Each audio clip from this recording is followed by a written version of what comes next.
कर रहे थे भारतीय इतिहास में वैदिक कालीन सभ्यता, और वैदिक कालीन सभ्यता में हम अध्ययन कर रहे थे वैदिक कालीन सभ्यता के सामाजिक जीवन के बारे में हम पढ़ रहे थे। सामाजिक जीवन में हमारे एक दो बिंदु जो रह गए उनके बारे में हम बात करते हैं। हम वैदिक कालीन सामाजिक जीवन को जब देखते हैं, सामाजिक जीवन, तो सामाजिक जीवन में हमें जो पढ़े हैं बिंदु, वर्ण व्यवस्था, आश्रम व्यवस्था, संस्कार, और उसके बाद पुरुषार्थ, उसके बाद ऋण व्यवस्था, उसके बाद पंचमा यज्ञ, उसके बाद वैदिक कालीन महिलाओं की स्थिति। ये हमारे बिंदु थे। एक सवाल आता है उसमें सामाजिक जीवन के वर्णन करने के हमारे बिंदु थे, वर्ण व्यवस्था, आश्रम व्यवस्था, संस्कार और पुरुषार्थ। अब हम बात कर रहे हैं हमारे पुरुषार्थों के बारे में। पुरुषार्थ देखिए, जैसा कि शब्द लिखा है, पुरुष माने मानव और अर्थ माने कल्याण के लिए या मानव के कल्याण के लिए। मानव के कल्याण के लिए पुरुषार्थ यानी सदाचार के कार्य, सदाचार के कार्य, मानव के कल्याण के लिए जो सदाचार के कार्य किए जाते हैं उन्हें पुरुषार्थ कहते हैं। मानव के कल्याण के लिए जो सदाचार के कार्य हो उन्हें पुरुषार्थ कहते हैं। पुरुषार्थ को मुख्य रूप से 4 भागों में बांटा गया है, यानी पुरुषार्थ 4 है, जिनमें प्रथम 3 पुरुषार्थ को हम त्रिवर्ग कहते हैं। त्रिवर्ग: धर्म, अर्थ, काम।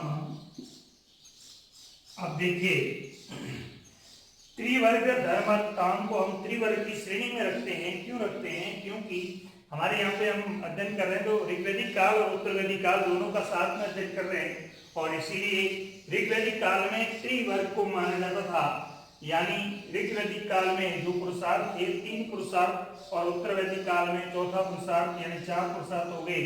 इसलिए प्रथम 3 को हम त्रिवर्ग की श्रेणी में रखते हैं, धर्म, अर्थ और काम। विशेष बात यह है कि ये जो त्रिवर्ग वाले पुरुषार्थ है, इन पुरुषार्थ को हम प्रवृत्ति मार्ग की श्रेणी में रखते हैं। प्रवृत्ति मार्ग की श्रेणी में रखते हैं। प्रवृत्ति मार्ग का मतलब होता है कि सांसारिक बंधन में सबसे पहले धर्म पुरुषार्थ होता है, और धर्म का मतलब यहाँ कर्तव्य से है।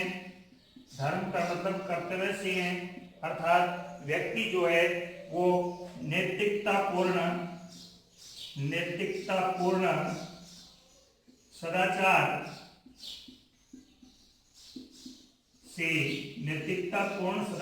से अपने कर्तव्यों का पालन करता है, उसे धर्म कहते हैं। और जब धर्म की अवस्था को वह धारण कर लेता है तो उसके बाद वह अपने पारिवारिक जीवन में, गृहस्थ जीवन में गुरुकुल से आता है और अर्थ का आयोजन करता है। यहाँ अर्थ का मतलब है भौतिक संपदा से, भौतिक संपदा। भौतिक संपदा का मतलब है इस संसार में जो भौतिक वस्तुएं हैं, जो मानव जीवन के उपयोग की जो भौतिक वस्तुएं हैं, उन्हें हम अर्थ की श्रेणी में रखते हैं। और नंबर 3 काम पुरुषार्थ।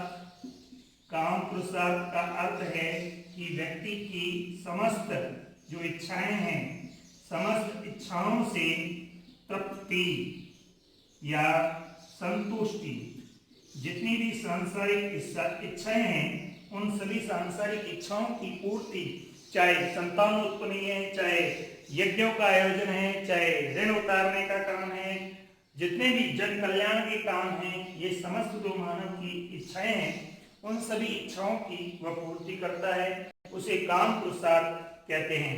तो प्रवृत्ति मार्ग यानी इस सांसारिक जीवन से संबंधित जो पुरुषार्थ है जिन्हें हम त्रिवर्ग कहते हैं। और चौथा पुरुषार्थ है मोक्ष पुरुषार्थ, जो उत्तरवेदी काल की अवधारणा है।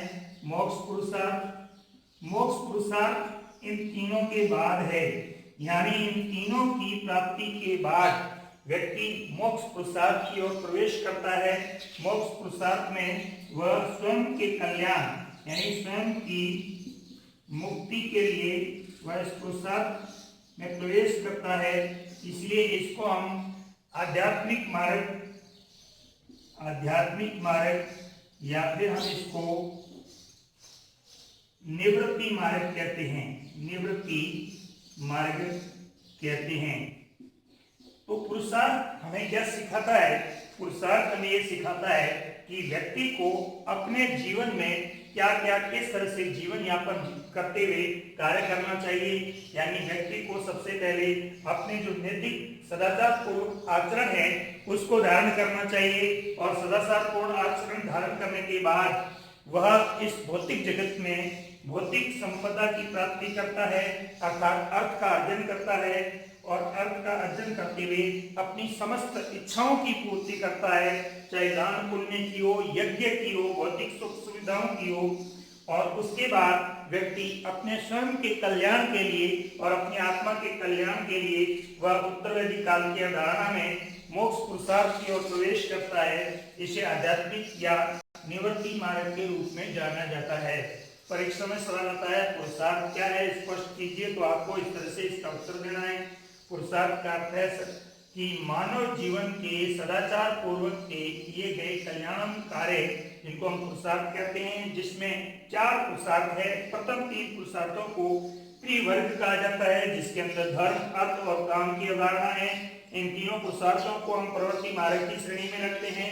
धर्म का मतलब कर्तव्य या नैतिकतापूर्ण सदाचार व्यवहार का अर्जन करना या धारण करना, ये गुरुकुल की अवस्था है, इसमें इसे धारण किया जाता है। उसके बाद गृहस्थ में प्रवेश करता है तो सांसारिक आवश्यकताओं की पूर्ति के लिए वह भौतिक संपदा को प्राप्त करता है, जिसे हम अर्थ पुरुषार्थ कहते हैं। और अर्थ पुरुषार्थ के बाद अपनी इच्छित इच्छाओं की पूर्ति के लिए वह काम पुरुषार्थ को धारण करता है, और अंत में अपनी आत्मा की मुक्ति के लिए निवृत्ति मार्ग यानी आध्यात्मिक मार्ग को अपनाता है, जिसे हम मोक्ष की अवधारणा कहते हैं। ये 4 पुरुषार्थ। उसके बाद हम बात करते हैं ऋण व्यवस्था की। देखिए ऋण व्यवस्था क्या है?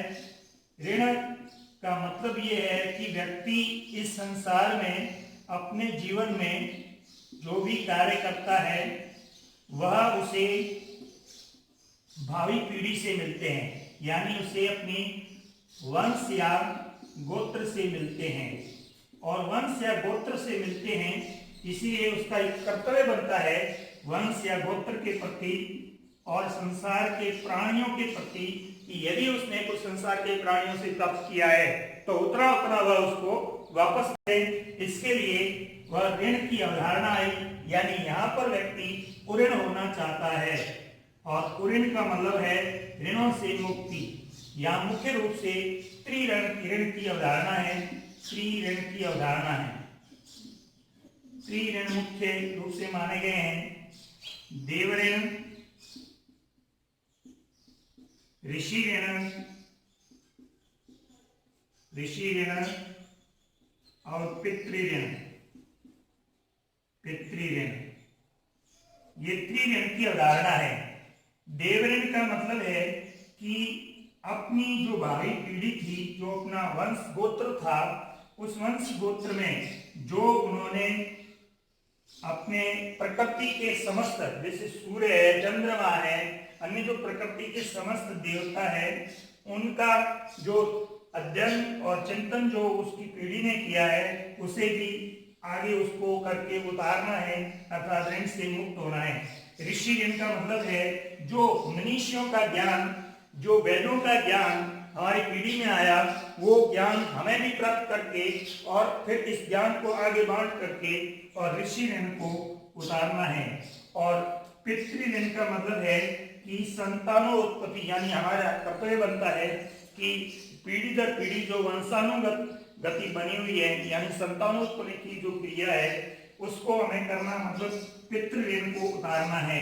अर्थात यहाँ पे त्रिऋण आ गया, देवऋण का मतलब है पूर्वजों के द्वारा जो देवत्व यानी प्रकृति के देवताओं के प्रति जो हमने धारण किया है उसे पुनः सौंपना या पुनः देना देवऋण है। ऋषि ऋण का मतलब है जो वेदों का ज्ञान हमारी पीढ़ियों ने प्राप्त किया उस ज्ञान को आगे बांटना। और पितृऋण का मतलब है हमारा कर्तव्य बनता है हमारे वंश और गोत्र को बढ़ाने के लिए कि हम पीढ़ी दर पीढ़ी हमारी भावी पीढ़ी हो, इसके लिए पितृऋण को उतारा जाता है। इस तरह से त्रिऋण की अवधारणा है। त्रिऋण के बाद हम बात करते हैं पंचमहायज्ञ की अवधारणा। पंचमहायज्ञ यहां पर भी देखिए देवी यज्ञ, ऋषि यज्ञ, पितृयज्ञ, नर यज्ञ और भूत यज्ञ। ये 5 प्रकार के यज्ञ माने गए हैं। देव यज्ञ का मतलब है कि हमारे जितने भी प्रकृति के देव है, सृष्टि के देव है, उन सब देवताओं को हम प्रकृति की वस्तुओं से तर्पण दें। प्रकृति की वस्तु देखिए यहाँ पे फर्क है। यहाँ ऋण का मतलब ये था कि जो देवता है सूर्य चंद्रमा वगैरह, हम उनका चिंतन मनन करते हैं, अध्ययन करते हैं, उनके संबंध में जो मंत्र है उनका वाचन करते हैं। लेकिन यहाँ देव यज्ञ का मतलब ये हुआ कि जो सृष्टि के देवता है, जो सृष्टि प्रकृति के देवता है, उनके प्रति हम प्रकृति की वस्तुओं को यज्ञ के माध्यम से समर्पित करते हैं। देव यज्ञ है। ऋषि यज्ञ क्या है? वही यहाँ ऋषियों के मुनियों के द्वारा जो हमें ज्ञान दिया, जो शास्त्र अध्ययन किया, हम भी क्या करें अपने घर में नियमित रूप से शास्त्रों का अध्ययन करें। यहाँ देखिए यहाँ पे ऋण में तो क्या है, जो ज्ञान दिया उस ज्ञान को आगे बांटे तो ऋण उतरेगा।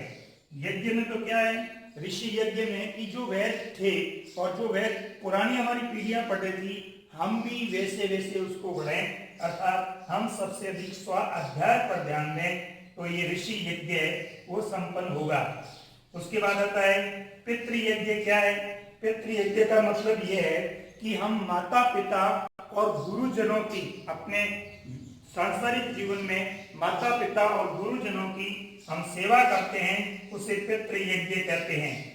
नर यज्ञ का मतलब क्या है? मानव के कल्याण के लिए जो भी कहते हैं कि अतिथि घर पे आया हुआ भूखा नहीं जाए, मेहमान कभी भूखा नहीं जाए, तो यहाँ पे कहने का मतलब ये है कि कोई मनुष्य भूखा नहीं रहे, तो मनुष्य को भोजन देना ये क्या है?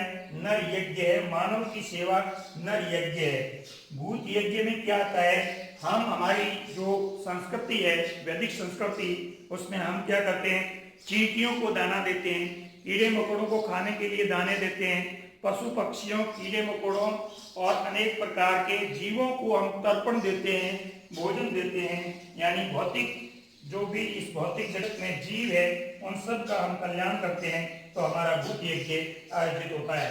थोड़ा यहाँ ध्यान देना स्टूडेंट, परीक्षा में ऋण और यज्ञ में अंतर करने में समस्या आती है। तो यहाँ पे देखते हैं ऋण 3 है, देवऋण, ऋषि ऋण, पितृऋण। देवऋण का मतलब है कि जो हमारे प्रमुख सूर्य, चंद्रमा, सरस्वती, अदिति, इस तरह से देवी और देवता है, उन देवी देवताओं के प्रति जो मंत्र और जो ज्ञान है, वो ज्ञान हमें यदि मिला है तो हम आगे पीढ़ी को दें, तो हमारा देवऋण उतर जाएगा। ऋषि ऋण में वेदों का ऋण, ऋषि ऋण का मतलब होता है वैदिक शास्त्र जो है उसमें उनका जो ज्ञान है और वो ज्ञान हम आगे दें, तो ऋषि ऋण उतरेगा। और पितृऋण का मतलब संतानोत्पत्ति, यानी हमारी जो वंश गोत्र है उसमें हम आए हैं तो हमारी पीढ़ी आगे बढ़े, तो पितृऋण है। फिर पंच यज्ञ में क्या है?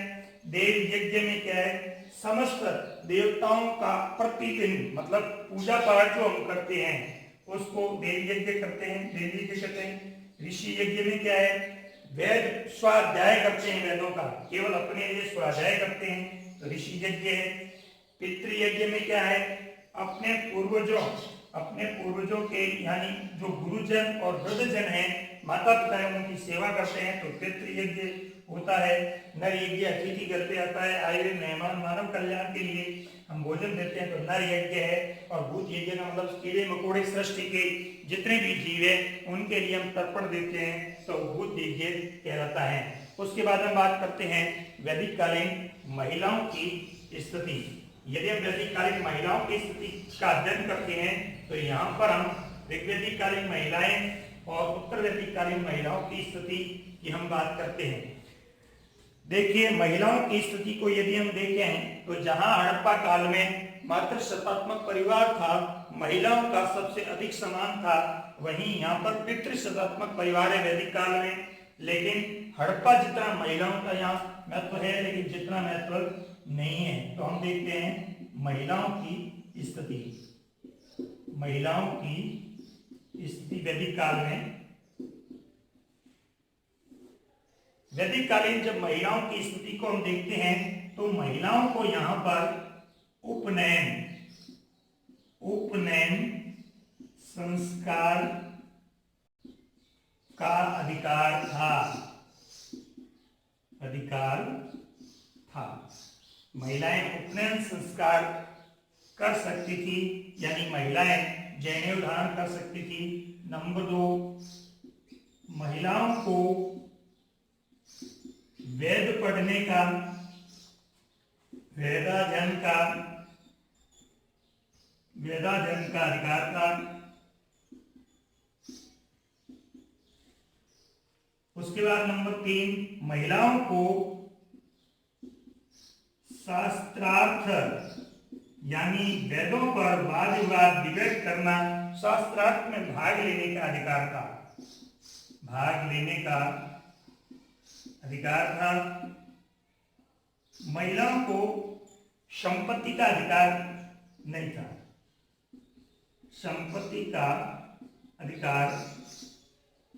था, और दूसरा ये था महिलाएं राजनीतिक संस्थाओं में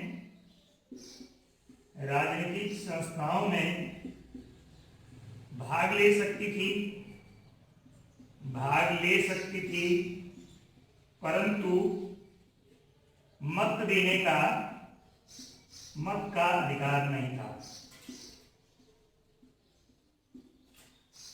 अब यदि हम शास्त्रों की बात करें तो वेदों में कहा गया है यत्र नार्यस्तु पूजन्ति रमन्ति तत्र देवता, अर्थात समाज में जहाँ नारियों की पूजा होती है वहाँ देवता निवास करते हैं। ये वेद की उक्ति अपने आप में महिलाओं की अच्छी स्थिति को दर्शाती है।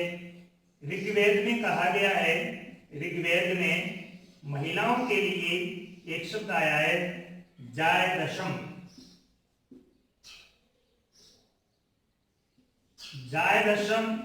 इस जायदशम शब्द का अर्थ है पत्नी ही घर है,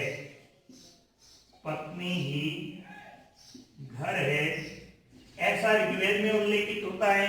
इसका मतलब ये हुआ कि महिलाओं का घर में स्थान है वो सम्मानजनक था। अनेक प्रकार की विदुषी महिलाएं हुई, जैसे विदुषी महिलाएं हुई लोपामुद्रा, घोषा, अपाला, निवावरी, ये विदुषी महिलाएं हुई जिन्होंने अनेक शास्त्रार्थ किए, शास्त्रों में भाग लिया और अध्ययन किया। इसके अलावा इतना सम्मानजनक स्थान होने के बाद भी कुछ शास्त्रों में महिलाओं के बारे में कहा गया, जैसे अथर्ववेद में कन्या के जन्म पर कन्या जन्म को दुख माना गया, दुख के रूप में माना गया। तैत्तिरीय ब्राह्मण, यदि तैत्तिरीय ब्राह्मण की बात करते हैं तो तैत्तिरीय ब्राह्मण में मदिरा, विष और कन्या इन तीनों को दुखदायी माना है। तो इस तरह से महिलाओं का स्थान सम्मानजनक होने के साथ साथ कुछ ग्रंथों के अनुसार महिलाओं की स्थिति इतनी सम्मानजनक नहीं थी जितनी कि ऋग्वैदिक काल में हो, यानी उत्तर वैदिक काल में महिलाओं की सम्मानजनक स्थिति है उसमें गिरावट आई। ऋग्वेद काल में अच्छी स्थिति थी, लेकिन हड़प्पा काल से इतनी अच्छी स्थिति नहीं थी। हड़प्पा काल में जो अच्छी स्थिति थी, तो इस तरह से कर्मों काल में हम देखते हैं तो धीरे धीरे महिलाओं की स्थिति में, महिलाओं के स्थान में, सम्मानजनक स्थान में कमजोर स्थिति दिखाई देती है। तो इस तरह से महिलाओं का भी महत्वपूर्ण योगदान रहा। उसके बाद हम बात करते हैं सामाजिक जीवन के बारे में, बात करते हैं वैदिक कालीन धार्मिक जीवन। हमारे यहाँ सवाल आता है वैदिक कालीन धार्मिक जीवन में, कोई छोटे सवाल आ सकते हैं, विशेष ध्यान देना। यदि हम वैदिक कालीन धर्म की बात करते हैं, वैदिक कालीन जब हम धर्म को देखते हैं, वैदिक कालीन धर्म, यहाँ वैदिक कालीन धर्म, यहाँ धर्म का मतलब केवल पूजा पाठ या कर्म कांड से संबंध नहीं है, ये विशेष ध्यान रखना है। यहाँ धर्म का मतलब कर्तव्य से है, कर्तव्य, धर्म ही कर्तव्य है, ये रखना, ध्यान रखना। धर्म का मतलब कर्तव्य से है। इसका मतलब ये हुआ कि जो वैदिक कालीन धर्म था वो, पहली बात ये व्यवहारिक एवं जन कल्याणी धर्म था, जन कल्याणी धर्म था। वैदिक कालीन धर्म में सभी के सुखी होने की बात कही गई। और व्यवहारिक जीवन का मतलब हमारे पास धन धान्य हो, हमारी संपत्ति हो, हमारी संतानें आगे पीढ़ी दर पीढ़ी बढ़े, हमारा वंश गोत्र बढ़े, हमारे पास बहुत सारी गायें हो, हमारे पास अच्छी फसल हो, धन धान्य हो और हमारा जीवन सुखी बने, यानी ये सब बातें व्यवहारिक जीवन से संबंधित है, न कि कर्म कांड से संबंधित है। कि विशेष ध्यान रखने की आवश्यकता है। दूसरी बात हम करते हैं वैदिक कालीन धर्म के बारे में, जब दूसरी बात करते हैं तो यहाँ पर मंदिर मूर्तियों के साक्ष्य नहीं मिले, कहीं पर भी नहीं मिले। वैदिक काल में कहीं पर भी कोई मंदिर के साक्ष्य नहीं मिले और कहीं पर भी कोई मूर्तियों के साक्ष्य नहीं मिले। इसका मतलब क्या हुआ? इसका मतलब ये हुआ कि यहाँ जो वैदिक कालीन धर्म में जो देवता थे वो समस्त देवता प्रकृति पर आधारित थे, प्रकृति पर आधारित देवता। मतलब हम जल की पूजा करते हैं, हम सविता सूर्य की पूजा करते हैं, हम अग्नि की पूजा करते हैं, हम बृहस्पति की पूजा करते हैं, हम मरुत की पूजा करते हैं, हम वरुण की पूजा करते हैं। ये सब क्या है? ये सब है प्रकृति की वस्तुएं, यानी इस संसार में, सृष्टि में जो ऋत है, सृष्टि है, उसमें प्रकृति की वस्तुएं, प्रकृति पर आधारित देवता थे। यानी यहाँ पर प्रकृति का मानवीकरण किया गया, मानवीकरण किया गया। देखिए, पृथ्वी हमारी माता है, अथर्ववेद में कहा गया है हम उसके पुत्र है। पृथ्वी हमारी माता है। पृथ्वी माता मतलब क्या है? हमारा ये जो भूभाग है पृथ्वी का, इसको एक भौगोलिक इकाई को हमने एक मानवीय का, देवी का स्वरूप दिया है। तो प्रकृति का जो स्वरूप है वो मानवीय का स्वरूप हो गया। तो ध्यान रहे, वैदिक काल का धर्म जिसमें कर्म कांड नहीं है, मूर्ति पूजा नहीं है, मंदिर नहीं है, प्रकृति का मानवीय का स्वरूप यहाँ पर दिखाई देता है। उसके बाद हम यदि बात करते हैं वैदिक कालीन धर्म, तो यहाँ पर यज्ञ और प्रार्थना का महत्व था। विशेष ध्यान दें, यहाँ पर सबसे अधिक यज्ञ और प्रार्थना का महत्व था, न कि कर्म कांड। यज्ञ उत्तर वैदिक काल में यज्ञ में कर्म कांड हुए, यज्ञ में बलि दी जाने लगी, लेकिन वैदिक काल की जब हम बात करते हैं तो वैदिक काल में यज्ञ में कर्मकांड नहीं होते थे और देवताओं की स्तुतियां और प्रार्थनाएं होती थी। और प्रार्थनाओं मंत्रों के माध्यम से देव, जैसा कि हम ऋग्वेद में ऋचाएं देखते हैं, समस्त देवताओं की ऋचाएं हैं, नदियों की ऋचाएं हैं, सृष्टि के समस्त प्राणियों की जो ऋचाएं हैं वो सब क्या है? वो सब उनकी प्रार्थनाएं हैं। उनके मंत्र है, तो यज्ञ और प्रार्थना का इस समय महत्व था। इसके अलावा हम देखते हैं कि यहाँ बहुदेववाद, तो यहाँ पर हम देखते हैं कि जैसा कि मैक्स मूलर ने अध्ययन किया, मैक्स मूलर ने कहा कि यहाँ के जो देवता है वो एकाधिक देव है, एकाधिक देवता, एकाधिक देवता को हम कहते हैं हीनोथिज्म। मैक्स मूलर कहता है कि जैसे जैसे हमें आवश्यकता पड़ती है वैसे वैसे हम मुख्य देवताओं को आगे करके उसकी आराधना करते हैं। इसको एकाधिक देवता या हीनोथिज्म की परंपरा कहते हैं। ये वैदिक धर्म में थी। उसके बाद हम देखते हैं वैदिक कालीन धर्म में वैदिक काल के देवताओं का यास्क मुनि ने वर्गीकरण किया। यास्क मुनि ने वर्गीकरण किया, और ये वर्गीकरण जो किया गया देवताओं का, ये 3 प्रकार से किया गया है। यानी वैदिक कालीन देवताओं को हमने 3 श्रेणियों में रखा है। सरल तरीके से हम इसको याद रख सकते हैं। यानी जैसे ये पृथ्वी है,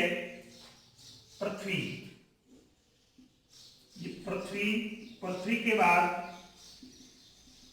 अंतरिक्ष, और अंतरिक्ष के बाद इससे ऊपर जिसको हम आकाश कहते हैं, आकाश, या जिसको हम स्वर्ग कहते हैं, स्वर्गलोक, अंतरिक्ष लोक और पृथ्वी लोक। यानी यहां पर जो 33 देवता है, 33 देवताओं को 3 श्रेणियों में 11 श्रेणियों में वर्गीकृत किया गया है। यानी सबसे पहले हम देखते हैं पृथ्वी लोक के देवता, अंतरिक्ष लोक के देवता और आकाश या स्वर्ग के देवता। देखिए अब पृथ्वी लोक के देवता की बात करते हैं तो स्पष्ट है, पृथ्वी स्वयं है देवी, पृथ्वी है, अग्नि है, अग्नि देवी है, देवता है अग्नि, सोम देवता है, पृथ्वी देवी, अग्नि देवता, सोम देवता, बृहस्पति देवता, पाराशर देवता। ये जो है ये सभी पृथ्वी के देव हैं। यानी धरातल पर जिनकी आराधना होती है उन देवताओं को हम पृथ्वी की श्रेणी में रखते हैं। पृथ्वी लोक के देवताओं में सरल से याद रहेगा, अग्नि प्रमुख है जिसके अंदर पृथ्वी लोक के देवता, सोम प्रमुख है, पृथ्वी स्वयं है, बृहस्पति है, पाराशर है। उसके बाद हम अंतरिक्ष जगत के देवताओं को मानते हैं तो इन्हें हम वायु के देवता भी कहते हैं। वायु के देवता, जब वायु के देवता कहेंगे तो क्या होंगे? मरुत होंगे, वात होंगे, इंद्र होंगे, प्रजन्य होंगे। ये सभी जो देवता है वायु के देवता हैं। उसके बाद हम आकाश के देवताओं को देखेंगे तो आकाश के देवताओं में ब्रह्मा होगा, ब्रह्मा, ध्योष प्रमुख देवता होगा जो अदिति देवी होगी, अदिति देवी, सूर्य देवता होगा, सूर्य देवता, सविता देवता होगा। ये सभी देवता है आकाश के देवता है, यानी स्वर्ग लोक के देवता है। और ये सभी वायु के देवता है, मरुत के देवता है, और उसके बाद ये सभी पृथ्वी लोक के देवता है। तो इस तरह से हम वैदिक कालीन धर्म का अध्ययन करते हैं। एक बार पुनः देखते हैं वैदिक कालीन धर्म में एक बात विशेष ध्यान दें, सामाजिक जीवन में कुछ बातें हैं, संस्कार, पुरुषार्थ, ये हम क्या करते हैं इनको धार्मिक जीवन में डाल के लिख लेते हैं, उत्तर में गलत होता है। तो ध्यान रखें वो सामाजिक जीवन में है और ये धार्मिक जीवन अपने आप में अलग दिखाई देता है। आगे की बात कल करेंगे।